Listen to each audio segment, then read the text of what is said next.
Big loss. All right, the CDC is expected to relax some of its COVID-19 restrictions soon, just as students start heading back to school. CBS News obtained a draft document of the updated guidelines that are likely to involve two key areas for students: COVID testing and social distancing. Nancy Chen has more on what's in that draft. Look at the pose.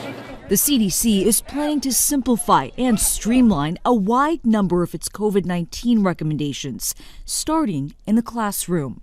According to a draft document obtained by CBS News, the changes could allow schools to relax their strict social distancing measures, which have already been effectively phased out by the CDC. They would also de-emphasize so-called test-to-stay strategies, where students exposed to the virus take regular tests to stay in the classroom. So the test-to-stay strategies, we've turned over a lot of infections that were asymptomatic and forced kids out of the classroom. I think they can lift those things at this point, and that seems to be where CDC is heading.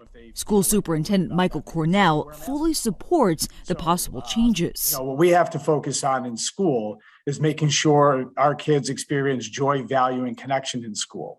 Another potential update: those exposed to COVID would no longer need to quarantine, vaccinated or not. Instead, the recommendation would be to mask for 10 days and test 5 days after exposure. Dr. Scott Gottlieb says the CDC would still ask schools to remain vigilant. For example, notifying parents when there's a close contact so parents can keep an eye on their children and get them tested. Part of the CDC's reasoning in lifting the quarantine recommendation for anyone exposed to the virus is the increase in people who have COVID-19 antibodies. They also want to limit the social and economic impact that quarantines are having on the nation. Nancy Chen, CBS News, New York.